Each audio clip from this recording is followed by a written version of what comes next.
Hi friends, welcome to ಸಖಿ ಸಿರಿ. ಇವತ್ತು ಬೇಳೆ ಸಾರನ್ನು ಬೇಗನೆ ಹಾಗೆ ಈಸಿಯಾಗಿ ಮತ್ತು ರುಚಿಯಾಗಿ ಹೇಗೆ ಮಾಡೋದು ಅಂತ ಹೇಳ್ಕೊಡ್ತಾ ಇದ್ದೀನಿ. ಫ್ರೆಂಡ್ಸ್, ಇದಕ್ಕೆ ನಾನು 1 ಕಪ್ನಷ್ಟು ತೊಗರಿಬೇಳೆನ ತೊಳೆದುಬಿಟ್ಟು ನೆನೆಸಿಟ್ಕೊಳ್ತಾ ಇದ್ದೀನಿ. ನೆನೆಸಿಟ್ಕೊಂಡ್ರೆ ನಮಗೆ ತೊಗರಿಬೇಳೆ ಬೇಗನೆ ಬೇಯುತ್ತೆ. ಸೊ ಫಸ್ಟು ತೊಗರಿಬೇಳೆನ ತೊಳೆದಿಟ್ಬಿಟ್ಟು ನೆನೆಸಿಟ್ಕೊಳ್ಳಿ. ಒಂದು 5 ನಿಮಿಷನೂ ಸಾಕಾಗುತ್ತೆ, 5-10 ನಿಮಿಷ ಆದರೆ ಸಾಕಾಗುತ್ತೆ. ಸೊ ಕುಕ್ಕರ್ನಲ್ಲಿ ಅದನ್ನು ಹಾಕ್ತಾ ಇದ್ದೀನಿ. ತೊಳೆದು ಒಂದು 5 ನಿಮಿಷ ನಾನು ನೆನೆಸಿಟ್ಕೊಂಡಿದ್ದೆ.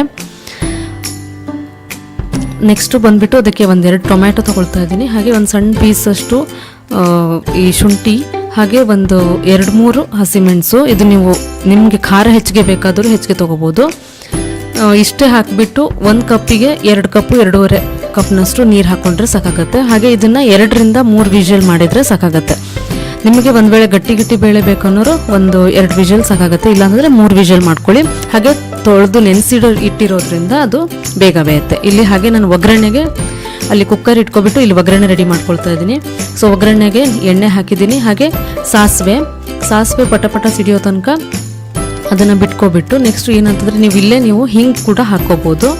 ನಾನಿಲ್ಲಿ ಹಿಂಗೆ ಹಾಕ್ತಾ ಇಲ್ಲ, ಸ್ವಲ್ಪ ಜೀರಿಗೆ ಹಾಕ್ತಾ ಇದ್ದೀನಿ. ಹಿಂಗೆ ಬೇಕಾದರೆ ಹಿಂಗೆ ಹಾಕ್ಕೊಳ್ಳಿ. ಹಾಗೆ ಬೆಳ್ಳುಳ್ಳಿನ ಜಜ್ಜಿಬಿಟ್ಟು ಹಾಕ್ಕೊಳ್ತಾ ಇದ್ದೀನಿ. ನೀವು ಸುಲಿದು ಬಿಟ್ಟು ಬೇಕಾದ್ರೂ ಹಾಕ್ಕೋಬೋದು, ನಾನು ಹಾಗೆ ಹಾಕ್ತಾ ಇದ್ದೀನಿ. ಆಮೇಲೆ ಒಣ ಮೆಣಸು, ಇದು ಒಂಥರ ರುಚಿ ಚೆನ್ನಾಗಿ ಕೊಡುತ್ತೆ. ಸೊ ಒಣ ಮೆಣಸು ಒಂದು ಸಣ್ಣ ಪೀಸನ್ನು ಹಾಕ್ತಾ ಇದ್ದೀನಿ. ಅದು ಚೆನ್ನಾಗಿ ಫ್ರೈ ಆದಮೇಲೆ ಅದಕ್ಕೆ ಕರಿಬೇವು ರುಚಿ ಚೆನ್ನಾಗಿರುತ್ತೆ. ಸೊ ಕರಿಬೇವು ಕೂಡ ಹಾಕ್ಕೊಳ್ಳೋಣ. ಹಾಗೆ ಅರಿಶಿಣದ ಪುಡಿ, ಇದಿಷ್ಟೇ. ಸೊ ಒಗ್ಗರಣೆ ರೆಡಿಯಾಗಿದೆ.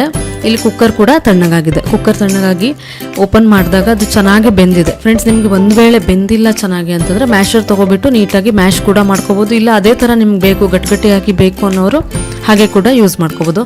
ಸೊ ಚೆನ್ನಾಗಿ ಬೆಂದಿದೆ. ಇಲ್ಲಿ ಒಗ್ಗರಣೆ ಕೂಡ ಆಗಿದೆ. ಸೊ ಒಗ್ಗರಣೆಗೆ ನಾನು ಅದನ್ನು ಮಿಕ್ಸ್ ಮಾಡ್ಕೊಳ್ತಾ ಇದ್ದೀನಿ.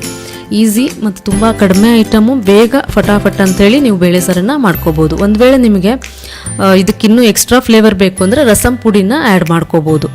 ಸೊ ಖಾರ ಕೂಡ ಅಷ್ಟೇ, ನಿಮ್ಗೆ ಹೆಚ್ಚಿಗೆ ಖಾರ ಬೇಕಾದರೂ ಖಾರದ ಪುಡಿ ಕೂಡ ನೀವು ಇಲ್ಲಿ ಆ್ಯಡ್ ಮಾಡ್ಕೋಬೋದು. ಹಾಗೆ ದಪ್ಪ, ನಿಮ್ಗೆ ಏನು ಕನ್ಸಿಸ್ಟೆನ್ಸಿ ಬೇಕು, ದಪ್ಪ ಬೇಕಾದರೆ ದಪ್ಪ, ತೆಳು ಬೇಕಾದರೆ ತೆಳು. ಸೊ ಸಮ್ಮರ್ ಸೀಸನಲ್ಲಿ ಸ್ವಲ್ಪ ತೆಳುವು ಇದ್ದರೆ ಬೇಳೆ ಸಾರು ತುಂಬ ಚೆನ್ನಾಗಿರುತ್ತೆ. ಹಾಗೆ ರುಚಿಗೆ ತಕ್ಕಷ್ಟು ಉಪ್ಪನ್ನು ನೀವು ನೋಡ್ಕೊಬಿಟ್ಟು ಹಾಕ್ಕೊಳ್ಳಿ. ಇದಕ್ಕೆ ಸೈಡಿಗೆ ಹಪ್ಪಳ ಅಥವಾ ಸಂಡಿಗೆ, ಇಲ್ಲ ಅಂತಂದರೆ ಉಪ್ಪಿನಕಾಯಿ, ಇಲ್ಲ ಸ್ವಲ್ಪ ಪಲ್ಯ ಇದ್ದರೆ ಸಿಂಪಲ್ಲಾಗಿ ಬೇಳೆ ಸಾರನ್ನು ಮಾಡಿಕೊಂಡು ಊಟ ಮಾಡ್ಬೋದು. ಫ್ರೆಂಡ್ಸ್, ಇದಕ್ಕೆ ಲಾಸ್ಟಿಗೆ ಇನ್ನೇನು ಕುದಿ ಬಂದು ಫುಲ್ಲು ಇನ್ನೊಂದು 5 ನಿಮಿಷ ನಾವು ಆಫ್ ಮಾಡಬೇಕು ಅನ್ನೋ ಅಷ್ಟಾಗ ನೀವು ಕೊತ್ತಂಬರಿ ಸೊಪ್ಪನ್ನು ಆ್ಯಡ್ ಮಾಡಿಕೊಂಡ್ರೆ ಸಾಕಾಗುತ್ತೆ. ಈಸಿಯಾಗಿ ಬೇಗನೆ ಬೇಳೆ ಸಾರನ್ನು ಮಾಡೋದನ್ನು ಹೇಗೆ ಅಂತ ಹೇಳ್ಕೊಟ್ಟಿದ್ದೀನಿ. ಫ್ರೆಂಡ್ಸ್, ಇಷ್ಟ ಆದರೆ ಲೈಕ್ ಮಾಡಿ, ಹಾಗೆ ಇನ್ನೂ ಇಷ್ಟ ಆದರೆ ಶೇರ್ ಮಾಡಿ. ನಿಮ್ಮ ಅನಿಸಿಕೆ ಅಭಿಪ್ರಾಯಗಳನ್ನು ಕಾಮೆಂಟ್ ಬಾಕ್ಸಲ್ಲಿ ಹಾಕಿ. ಹಾಗೆ ಹೊಸ ವ್ಯೂವರ್ಸ್ ಆಗಿದ್ದರೆ ಸಬ್ಸ್ಕ್ರೈಬ್ ಮಾಡದೇ ಇರೋರು ಸಬ್ಸ್ಕ್ರೈಬ್ ಕೂಡ ಆಗಿ. Thank you.